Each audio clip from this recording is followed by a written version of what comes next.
tsunami that hit in 2004 has been a pretty unprecedented tragedy in terms of the scale and the impact and the magnitude of the disaster. Subsequently, the reconstruction effort has been broadly very successful. Today, houses have been restored, roads have been recovered, health posts and schools are restored, and people are getting back and have gotten back to a large extent to their regular life. Why has that reconstruction been so successful?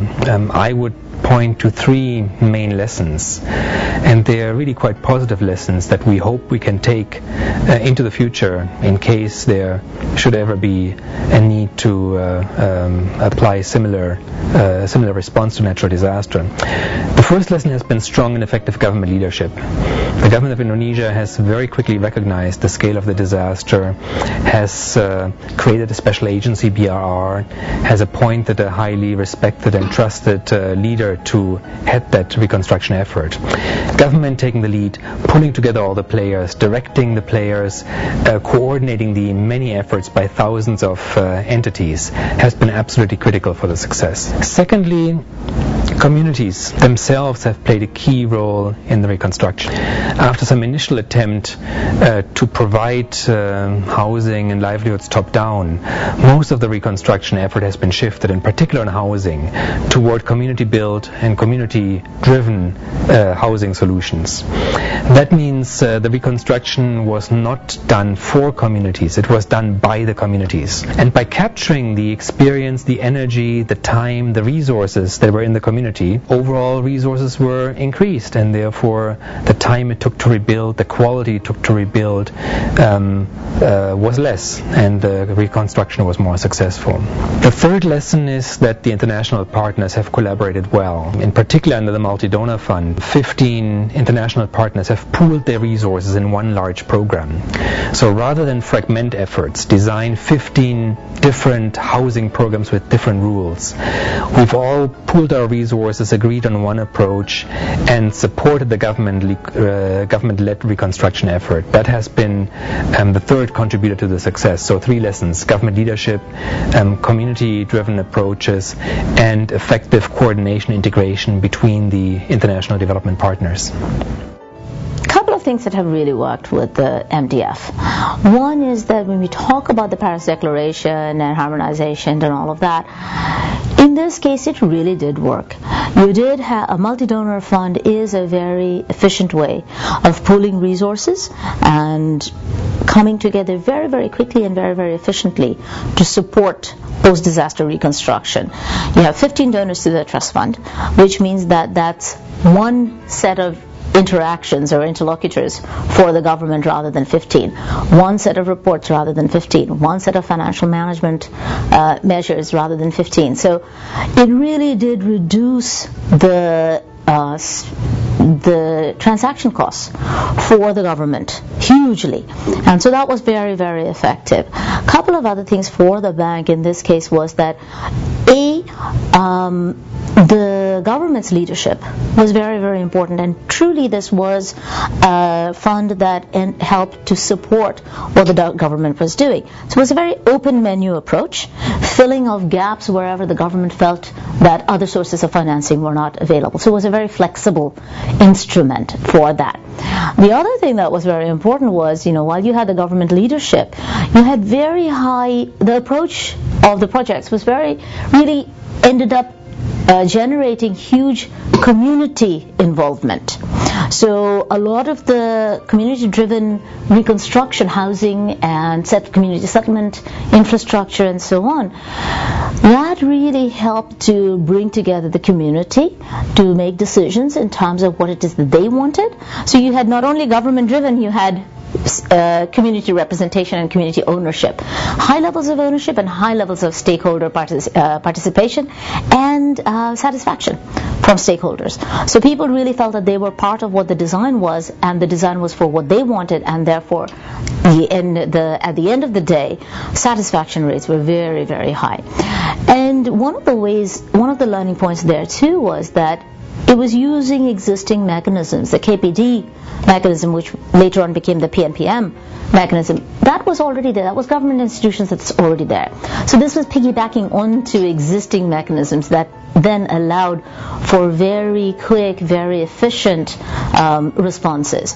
Because post-disaster, you do need to start off with very quick results. And it's the same for post-conflict as well. I would say exactly the same things for post-conflict as well. Because you needed to be able to show results very, very quickly on the ground. And using these existing mechanisms, government-driven but community-owned, ended up making the results a lot more effective and also sustainable because the community had so much involvement in them. Aceh is a very special situation. First, because the magnitude of the tsunami was just so big and the destruction was so massive.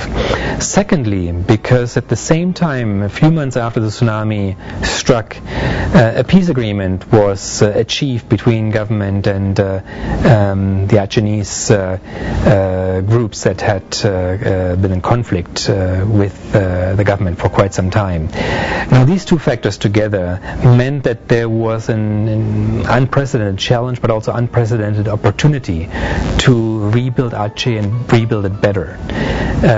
Build a strong Aceh that would be economically sustainable, would provide livelihoods, and would become a prosperous part of Indonesia.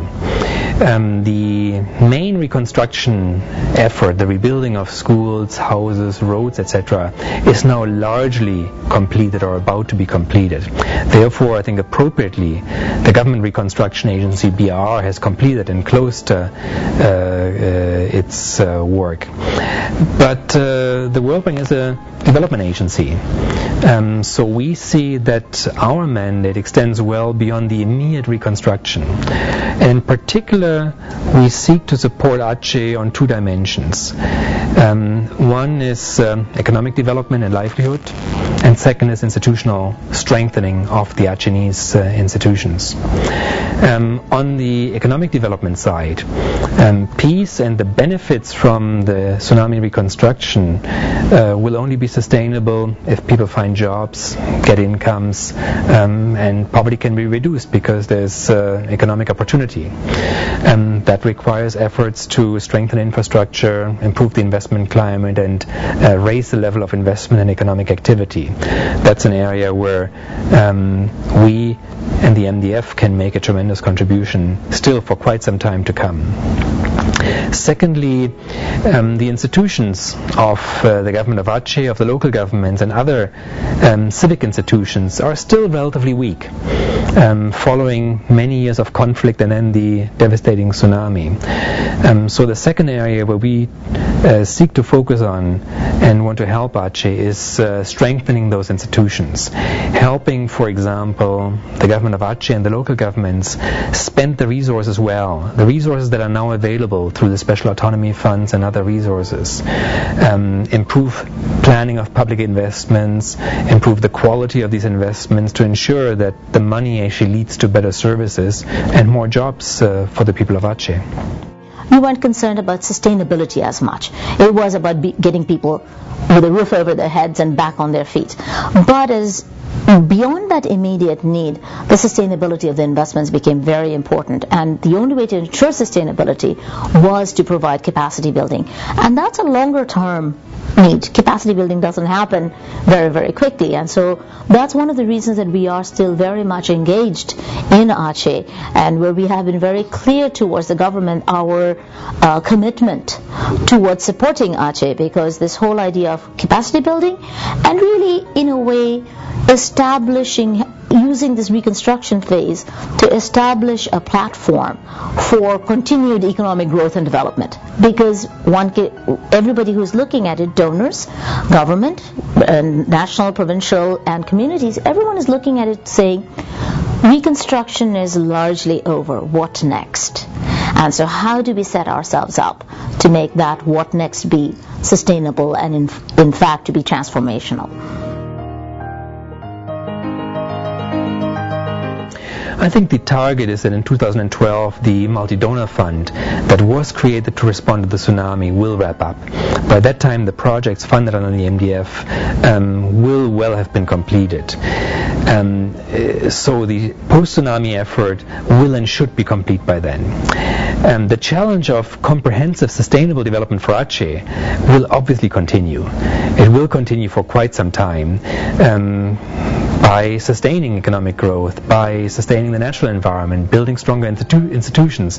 These are ongoing challenges. They will not be completed by a certain deadline. And therefore we hope that we'll find the appropriate way to support Aceh and the Aceh and Nias over the longer run. Because we are a development agency. We want to be there for the people, there for government, to help them not just with the reconstruction but with the medium and long-term development efforts. By 2012 again, we have assets that are largely rebuilt, capacity within the government to carry out many of the roles and functions that they have now taken on, and from that being able to transform the economy towards more growth, because reconstruction has very much driven the growth of Aceh so far, and you can already see that reconstruction funds are drying up, employment opportunities are drying up, so the momentum for that really needs to be built up now,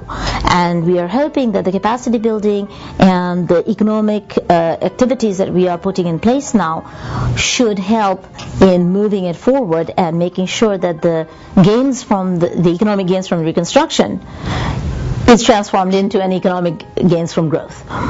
So transition from reconstruction towards growth. That's kind of what we are hoping for. And another thing that's been important, I think, for Aceh particularly, is that you've had post-conflict and post-disaster combined together. That's kind of unique. What that means is that the disaster kind of gave an impetus to solve the conflict. But Aceh still remains fragile.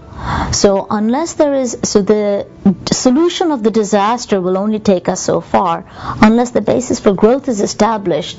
The fragility of the economy can really become a negative factor. So that's where you are in a bit of a tipping point to move it across that threshold.